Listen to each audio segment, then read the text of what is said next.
Olá, galerinha do sétimo ano, tudo bem com vocês? Eu espero que sim, comigo também está tudo bem.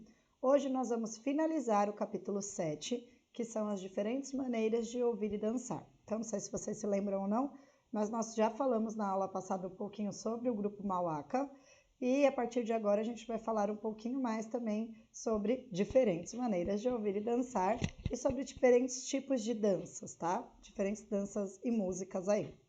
Então ele fala, né? Nós tínhamos parados aí. A Albânia, ela foi por longo tempo governada por um regime comunista, o que incentivou então a produção de artes nacionalistas que exaltassem o partido do governo vigente com letras de músicas com este conteúdo. Então a gente já falou na última aula que muitas vezes a sociedade como um todo influencia na música e na dança que é feita naquele lugar, tá? Por esse motivo, a música tradicional foi valorizada e, mesmo após a queda do socialismo, ela vem sendo difundida por meio de diversos festivais de cultura aí. E aí a gente tem então um casal, né, realizando uma dança tradicional da Albânia em um festival cultural. Um dos festivais culturais mais importantes da Albânia é o Festival Nacional de Folclore de Gjirokastër. Me desculpem aí a pronúncia, caso não tenha saído corretamente.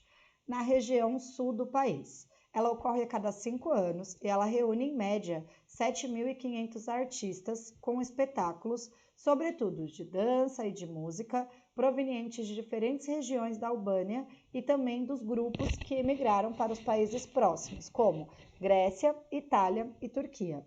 E aqui a gente tem uma imagem do local onde ocorre esta festa, tá?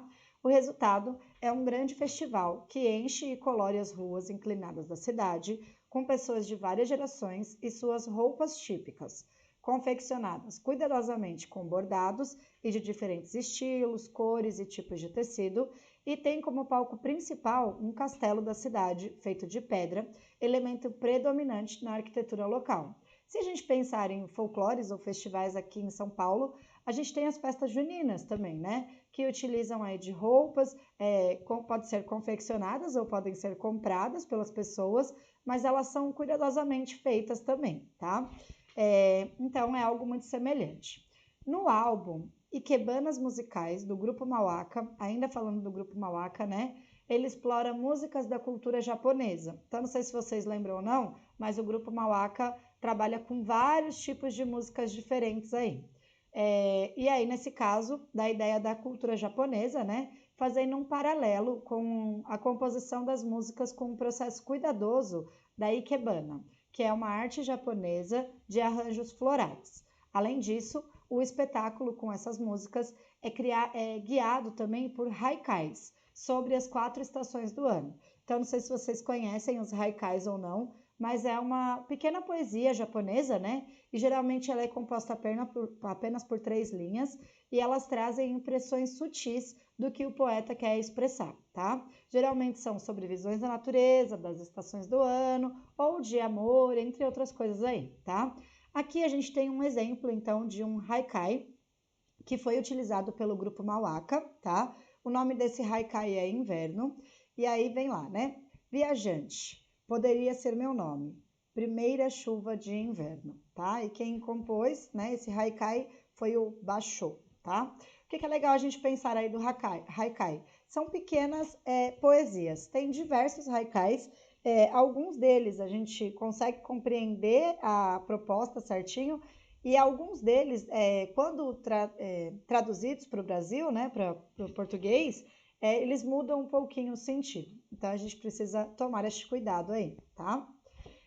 No espetáculo, então, o Haikai do Inverno anuncia a música Oshoikatsu, que no palco do grupo Mauaca é apresentada com uma coreografia de geishas com seus leques, em uma dança tradicional japonesa. Então, já que ele está fazendo referência à música japonesa, ela trabalha também com as características dos japoneses aí, tá?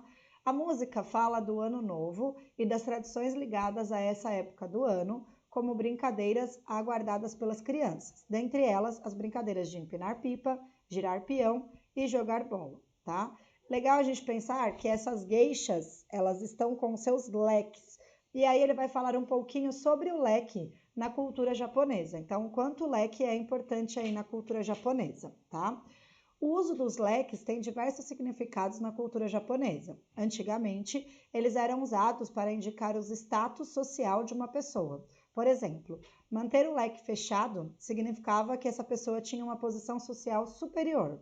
Assim como manter o leque aberto significava o contrário aí, significava que a pessoa tinha uma posição inferior, tá? É, Até mesmo o formato do leque é carregado de significados, algo muito constante na cultura japonesa. A extremidade do leque também simboliza nascimento, pois delas nascem as suas lâminas, que significam os mais diversos caminhos possíveis que cada pessoa pode ter em sua vida. Os leques eles estão presentes em diversos períodos das vidas das pessoas no Japão, como os seus primeiros aniversários na infância, o casamento, em que os noivos podem carregar leques com cores que simbolizam desejos de felicidade, como sorte e prosperidade. Os leques, eles também foram bastante utilizados no teatro japonês, como o kabuki e o teatro Noh, e artes tradicionais aí que reúnem habilidades de dança e canto à representação, tá? Ou seja, ele está muito ligado à cultura tradicional japonesa, ok? E aí, ele vai falar um pouquinho sobre o concerto Ikebana, que, como o próprio grupo Mauaka chama o espetáculo, conta ainda com uma participação de instrumentos musicais típicos da cultura tradicional japonesa, como o shamisen e o koto, que são instrumentos de cordas, o shakuchichachi, que é a flauta, e o taiko, que é um instrumento de percussão, tá? Até agora, então, ele fala apenas das culturas estrangeiras, né? Entretanto, quando a gente pensa no grupo Mauá, eles também misturam muito a ideia da cultura do Brasil nas suas músicas, tá? Então, é um grupo, como eu falei, que ele vai abordar diversas culturas aí nas suas músicas. E aqui a gente tem um musicista, né? Tocando, então, o koto, que é um instrumento tradicional da cultura japonesa, e nós, por exemplo, não temos esses instrumentos aqui, tá? No espetáculo, então, dedicado à cultura japonesa, por exemplo, a música Sakura, Sakura, dedicado à estação das flores, dessas flores de cerejeiras, são muito características aí na cultura japonesa. Eu não sei se vocês conhecem aqui em São Paulo, né? A gente tem o Parque do Carmo, que todo ano a gente tem a festa da cerejeira no segundo domingo de agosto, que é quando essas sakuras, né? Elas ficam abertas, sakura, né? Elas abrem as flores, florescem, né? E aí tem essa festa então da cerejeira, tá? Aqui em São Paulo a gente chama de cerejeira, tá? E nessa ideia aí, né? Eles misturam então a música tradicional japonesa ao machixe, que é um gênero musical brasileiro que faz parte então das origens do samba. Não sei se vocês se recordam ou não, mas nós vimos o machixe lá no primeiro bimestre, tá? Então, no álbum Astrolábio Tucupira.com Brasil, o grupo explora cocos e cordéis nordestinos, música pastoril do Nordeste, congada do interior de São Paulo, melodia de ritmo do povo indígena brasileiro, saruí, entre outras aí, tá? Então a gente tem aqui uma imagem de uma geisha trocando as cordas do seu shamisen, que é um instrumento tradicional também da cultura japonesa, tá? E aí, esse grupo Mauá, né, ele continua trabalhando com vários estilos, e a gente tem então o Kongama Me Chamou, que é um grupo que presta homenagem aos afros brasileiros e a Clementina de Jesus, cantora de samba, né, das origens dos gêneros aí, e neta dos negros escravizados, e ela gravou a canção em 1982, tá? A música, ela é conhecida por alguns como um vizumbo, que é um nome dado aos cantos de trabalho dos escravos, né, no período colonial brasileiro, e muitos deles são cantados em dialetos africanos, como maneira de manter as letras, né, que por vezes falavam então de fugas, por exemplo, né, reservadas apenas aos povos negros escravizados e ocultas aos algozes, que nada mais são do que as pessoas que cuidavam desses negros, tá? Como se fossem os donos dos negros aí. Então, ou seja, eles cantavam músicas que de fato falavam sobre essas fugas e sobre este trabalho, né, dentro das fazendas aí como um todo, mas os donos deles não sabiam o que significavam essas letras, tá? Porém, talvez uma denominação possível para Cangoma me chamou seja a do jongo, tá? Que é um estilo atribuído aos cantos dos negros após a abolição da escravatura aí em 1888. Então, não sei se vocês já escutaram falar do jongo ou não, mas é um tipo de dança aí realizado pelas pessoas afros, tá? Em 1982, então, alguns desses cantos eles foram reunidos e gravados em um disco que é chamado, né, Tia Doca da Portela, geral do filme, e o primeiro nome do samba paulista e a rainha de Quelé, Clementina de Jesus, que então deu voz à faixa de Congoma Me Chamou, considerado um hino à celebração da libertação dos escravos. Congoma, então, é o nome do instrumento de percussão africano e também é como se chamam as festas de tambores tradicionais do povo negro deste período, tá? Então, Cangoma Me Chamou estava dormindo, né? Parece que é dormindo aí. Congoma Me Chamou, disse levanta povo, cativeiro se acabou, tá? E aí essa é a proposta, né, de fuga, então, desses lugares, né? E a gente tem um Para Ir Além aí, que fala um pouquinho sobre o jongo, então, né?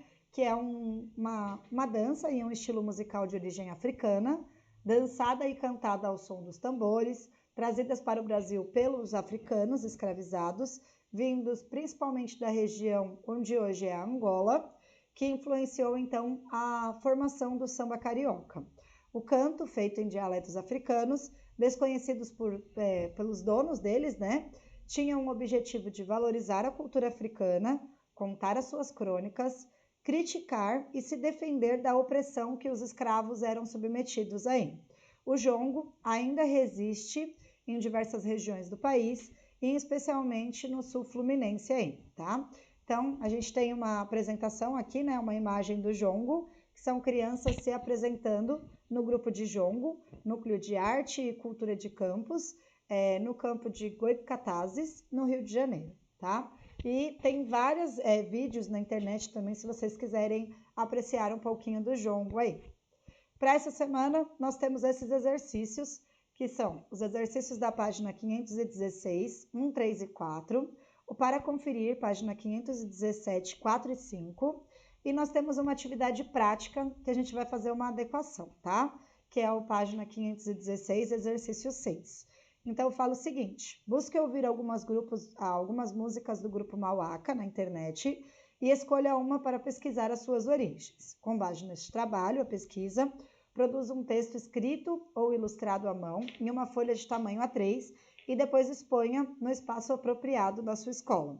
Então, na verdade, vocês vão escutar algumas músicas do grupo Mauaca e a proposta é criar um desenho a partir desta escuta no próprio caderno de artes. E depois eu vou listar esses desenhos no nosso chat lá na terça-feira, tá ok? Então, não precisa fazer nessa folha A3, nada disso. E aí eu quero que vocês apresentem o desenho de vocês lá no nosso chat na terça-feira. Combinado? Bom, por hoje é só. Um beijo no coração de vocês. Espero que vocês tenham gostado. Finalizamos o capítulo 7 e a partir da semana que vem a gente começa a nova apostila. Beijo, beijo no coração e até o nosso próximo vídeo.